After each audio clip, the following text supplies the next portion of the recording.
अस्सलामुअलैकुम दोस्तों।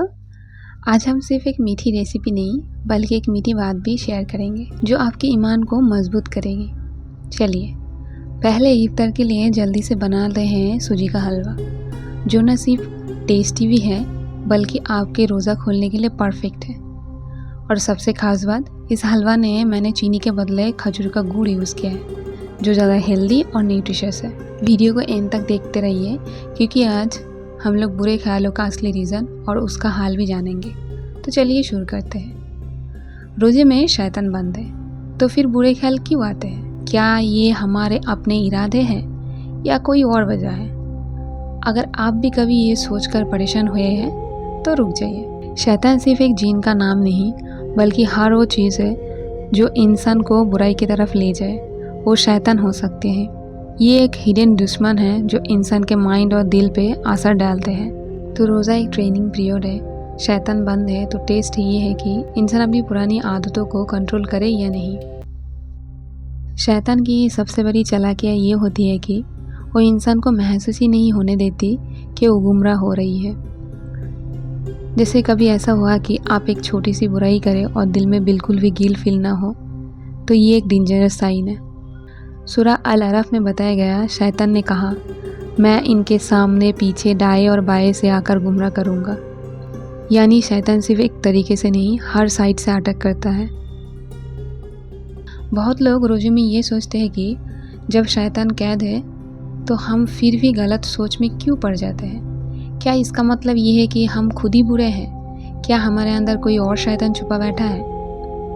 कुरान में सूरह अन-नस में बताया गया, शैतान जो लोगों के सीने में नेगेटिव थॉट्स डालता है, चाहे वो जीन हो या इंसान, वो बुरे ख्यालात को बिना किसी वजह के इंसान के दिल और जहन में आते हैं। ये शैतान के एक तरीके की चाल है जो इंसान को कंफ्यूज करता है, उसको इबादत से दूर करने की कोशिश करता है या उसके ईमान में शक डाल देता है। सूरह अन-नस में जो बात कही गई है उसका मतलब भी ये है कि नेगेटिव थॉट्स सिर्फ शैतान नहीं डालता बल्कि कुछ लोग भी दूसरे के जहन में शक, गुमराही और नेगेटिविटी डालते हैं। स्कॉलर मुफ्ती में कहते हैं कि रोज़ा सिर्फ शैतान को बंद करता है, हमारे पुराने आदतों को नहीं। हमारे पुरानी फितरत, हमारी डिज़ायर और हमारा नफ्स अभी भी हमें गलत रास्ते पर ले जा सकता है। सिर्फ ऐसा ही नहीं कि बुरे लोगों के माइंड में बुरे ख्याल आते हैं, even the most pious people बुरे ख्याल का शिकार होते हैं। प्रॉफेट मोहम्मद सल्लल्लाहु अलैहि वसल्लम ने खुद इस बारे में वार्न किया था। उन्होंने फरमाया, लोग तुमसे ऐसे सवाल करेंगे जो तुमसे पहले लोग भी कर चुके हैं, जैसे ये अल्लाह ने सब कुछ बनाया, फिर अल्लाह को किसने बनाया?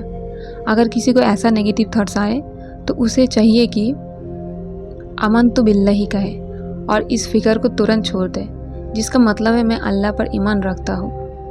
अब जान लेते हैं कुछ रीजंस कि क्यों रोज़े में बुरे ख्याल आते हैं। हमारे अंदर एक छुपा हुआ दुश्मन है, वो है हम लोगों का नफ्स। नोमान अली खान कहते हैं कि नफ्स एक ऊँट की तरह है, अगर उसको छोड़ा जाए तो अपने रास्ते से हटकर चलेगा, इसको कंट्रोल करने की ज़रूरत है। डॉक्टर जाकिर नाइक कहते हैं कि नफ्स इंसान के अंदर एक साइकोलॉजिकल और स्पिरिचुअल फोर्स है जो या तो उसे बुराई की तरफ ले जा सकता है या उसकी रूहानी तरक्की का जरिया बन सकती है। कुरान में नफ्स के 3 लेवल बताया गया है। पहला है नफ्स अल अमारा, बुराई की तरफ बुलाने वाला नफ्स। सूरह यूसुफ में बताया गया, नफ्स बुराई का हुक्म देता है मगर जिसे अल्लाह चाहे उस पर रहम फरमाता है।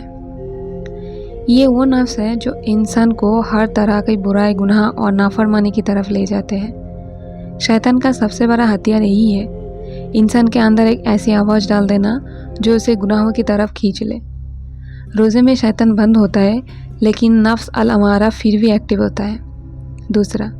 दूसरा है नफ्स अल लवामा, समझदार लेकिन कमज़ोर नफ्स। सूरह अल क़ियाम में बताया गया, और मैं कसम उठाता हूँ नफ्स अल लवामा की।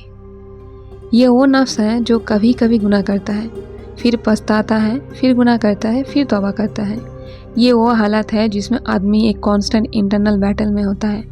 शैतान जब मौजूद हो तो ये और वीक हो जाता है। रोज़ा एक ट्रेनिंग है इस नफ्स को नफ्स अल मुतमइना में बदलने की। तीसरा है नफ्स अल मुतमइना।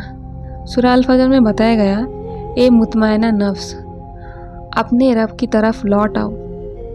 तू उससे राज़ी, वो तुझसे राज़ी। ये वो नफ्स है जो अल्लाह की रज़ा में पूरी तरह राज़ी हो चुका है। इसका सबसे बड़ा असर ये है कि शैतान और दुनिया के नेगेटिव थॉट्स इस पर असर नहीं डाल सकते। रोज़ा का असली मकसद यही है कि इंसान इस लेवल तक पहुँचे। तो आइए अब जान लेते हैं नफ्स को कंट्रोल कैसे करें और बुरे ख्याल को कैसे रोकें। अल्लाह के ऊपर तकवा। जिस आदमी के अंदर तकवा होगा उसका नफ्स उसे गलत रास्ते पे नहीं ले जा सकेगा।